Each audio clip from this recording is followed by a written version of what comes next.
নমস্কার, আমি তসমিনা। নমস্কার, আমি ইন্দ্রাণী। শুরু করছি বিয়ন্ড পলিটিক্স। মোদি সরকার ভোটবন্দি খেলছে। কাল কি তোমার ঘুম হয়নি?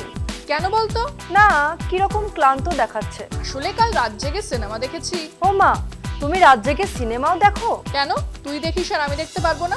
আরে আমি তো ছোটখাটো, আমি দেখতেই পারি, কিন্তু আমার মনে হতো তুমি রাত জেগে মোটা মোটা বই পড়ো। ধুস, কি সব বলিস না।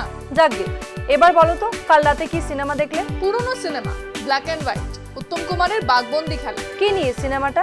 একটা লোক, সে ক্রিমিনাল ছিল, পরে রাজনীতিতে ঢুকলো আর ক্যারিয়ার বানানোর জন্য নিজের ছেলেকেও ব্যবহার করতে চাইছে। এই হলো গল্প। এ তো পুরো আমাদের দেশের পলিটিশিয়ানদের মতো। তাই তো, মোদি সরকারকেই দেখ না, আগে খেলেছে নোটবন্দির খেলা আর এখন খেলছে ভোটবন্দির খেলা। কি রকম, একটু খুলে বলো। বিহারে এই নভেম্বরে ভোট, কিন্তু ইলেকশন কমিশন এমন সব নিয়ম বানিয়েছে, এমন ভাবে ভোটার লিস্ট কারেকশনের কথা বলছে, তাতে বহু মানুষই ভোট দিতে পারবে না। তার মানে তো তাদের আর দেশের নাগরিক বলেও ধরা হবে না? না, হবে না। এরা চাইছে বিজেপি আর উগ্র হিন্দুত্ববাদীরাই এই দেশে থাকবে, তারাই দেশ চালাবে, তালিবানদের মতো। আর এ তো ভয়ঙ্কর অবস্থা। সত্যিই খুব খারাপ। দেখ, এই খবরটা দেখে নে। বিহারে বর্তমানে চলছে ভোটার তালিকার স্পেশাল ইন্টেন্সিভ রিভিশন। এই প্রক্রিয়া নিয়ে দেশ জুড়ে বিতর্ক আর বিহার জুড়ে নাগরিকত্বের উদ্বেগ তৈরি হয়েছে, কারণ এবার নির্বাচন কমিশন এতদিনকার নিয়মকানুন না মেনে অন্য রাস্তায় হাঁটছে। এই পরিবর্তন দুটি বড় দিক থেকে গুরুত্বপূর্ণ। এবার প্রথমবারের মতো এমন একটি ব্যবস্থা নেওয়া হয়েছে যেখানে ভোটার তালিকায় আগে থেকেই নাম থাকা ব্যক্তিদেরও নাগরিকত্বের প্রমাণ জমা দিতে বলা হচ্ছে। বিশেষ করে যাদের নাম 2003 সালের পরে ভোটার তালিকায় যুক্ত হয়েছে, তাদেরকে 11 ধরনের ডকুমেন্টের মধ্যে থেকে প্রমাণ দিতে হচ্ছে জন্মস্থান ও জন্ম তারিখের, যা দিয়ে নাগরিকত্ব নির্ধারণ করা হচ্ছে। অন্যদিকে যাদের নাম 2003 সালের তালিকায় ছিল, তারা শুধু সেই তালিকার একটি কপি জমা দিলেই চলবে। নির্বাচন কমিশন এতদিন বলতো পূর্ববর্তী তালিকায় নাম থাকলে তা ধরে নিতে হবে যে সেই ব্যক্তি বৈধভাবে তালিকাভুক্ত হয়েছেন। অভিযোগ উঠলে প্রমাণের দায়িত্ব থাকতো অভিযোগকারীর ওপর। এবার সেই দৃষ্টিভঙ্গি বদলে গেছে। 1952 থেকে 2004 সালের মধ্যে একাধিকবার ইন্টেন্সিভ রিভিশন সাধারণত বাড়ি বাড়ি গিয়ে ভোটার তথ্য সংগ্রহের মাধ্যমে করা হয়েছে। তখন নাগরিকত্ব বা বয়স যাচাইয়ের জন্য কোনো ডকুমেন্ট লাগতো না। তথ্য দিতেন বাড়ির প্রধান ব্যক্তি এবং সেই তথ্যের ভিত্তিতেই খসড়া ভোটার তালিকা তৈরি হতো। নাগরিকত্বের বিষয়ে আপত্তি উঠলে তা খসড়া তালিকা প্রকাশের পর তদন্ত করে দেখা হতো। 1993 সালের গুয়াহাটি হাইকোর্টের রায়ে বলা হয়, খসড়া তালিকা তৈরির সময় নাগরিকত্ব নিয়ে প্রশ্ন তোলা আইনসঙ্গত নয়। সুপ্রিম কোর্টও সেই রায়কে সমর্থন করে। কমিশনের এক কর্মকর্তা জানান, 2003 সালের পর বিহারে আর কোনো ইন্টেন্সিভ রিভিশন হয়নি, ফলে অনেক মৃত বা অন্যত্র স্থানান্তরিত ভোটার তালিকায় থেকে গেছেন। এবার সেই ভুলগুলো শুধরাতে চাইছে কমিশন। এই প্রক্রিয়া নিয়ে আদালতে মামলা হয়েছে, কারণ এটি নাগরিকদের ওপর বাড়তি চাপ তৈরি করছে। বিশেষজ্ঞরা বলছেন, এতে বহু প্রকৃত ভারতীয় ভোটারের নাম তালিকা থেকে বাদ পড়ার ঝুঁকি তৈরি হচ্ছে। এছাড়া এর ফলে ভবিষ্যতে নাগরিকত্ব যাচাইয়ের বিতর্ক আরও বাড়তে পারে বলে আশঙ্কা রয়েছে। বিহারের এই বিশেষ সংশোধন প্রক্রিয়া ভোটার তালিকা তৈরির ঐতিহ্যগত নিয়মের এক বড় মোড় পরিবর্তন। সুপ্রিম কোর্ট কি সিদ্ধান্ত দেয় তার উপর নির্ভর করবে ভবিষ্যতের পথ। তবে এই মুহূর্তে ভোটারদের কাছে এটি একটি জটিল ও উদ্বেগজনক প্রক্রিয়া হয়ে দাঁড়িয়েছে। সুপ্রিম কোর্টে তো মামলা হয়েছে, শুনানি কবে? শুনানি শুরু হয়েছে আজই, পরবর্তী শুনানি 28 জুলাই। কি বলছে সুপ্রিম কোর্ট? নাগরিকত্ব যাচাই করা নির্বাচন কমিশনের কাজ নয়, সুপ্রিম কোর্ট জানিয়েছে। আধার ভোটার এবং রেশন থাকবে কিনা সেটা বিবেচনা নির্বাচন কমিশনকেই করতে হবে। 1 সপ্তাহের মধ্যে এই বিষয়ে হলফনামাও জমা দিতে হবে। তবে কি কমিশনের সিদ্ধান্তে ভুল আছে?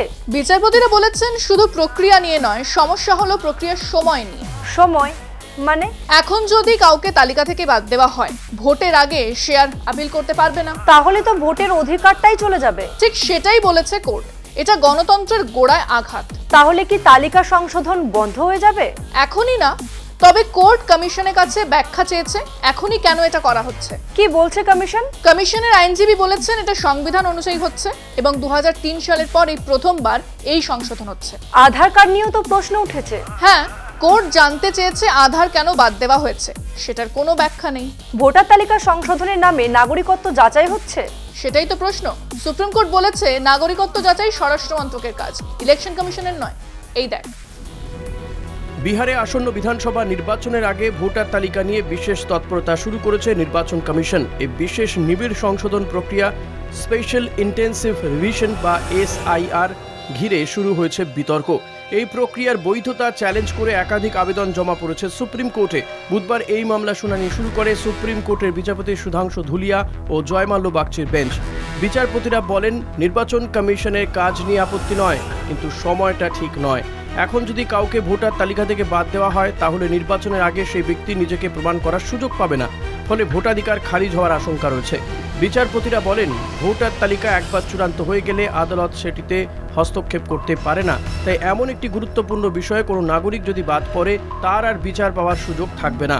সুপ্রিম কোর্ট প্রশ্ন তোলে, কেন এই তালিকা সংশোধনের সময়টা নির্বাচনের সঙ্গে জুড়ে দেওয়া হলো? এই কাজ কি নির্বাচন ছাড়াও করা যেত না?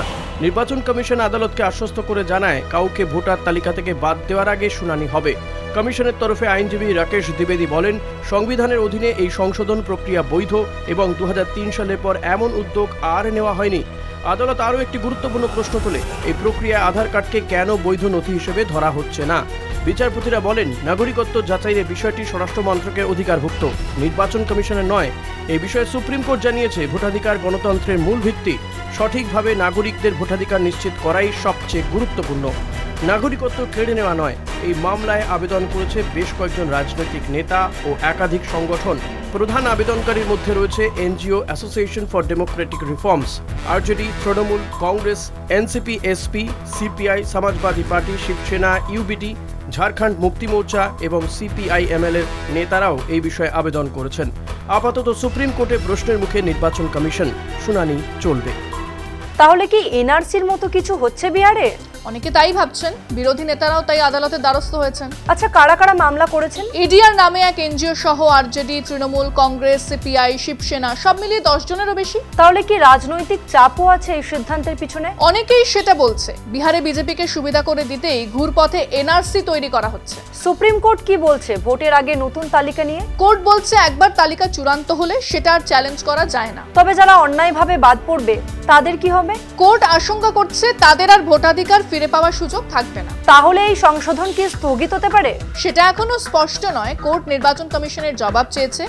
যদি দেখে ভোটাধিকার হরণ হচ্ছে, তাহলে হস্তক্ষেপ করতেই পারে। এই মামলাটা কেবল বিহার নয়, পুরো দেশের জন্য গুরুত্বপূর্ণ। একদম ঠিক, কারণ ভোটাধিকার মানেই গণতন্ত্রের ভিত্তি। চলো আজ এখানেই শেষ করি।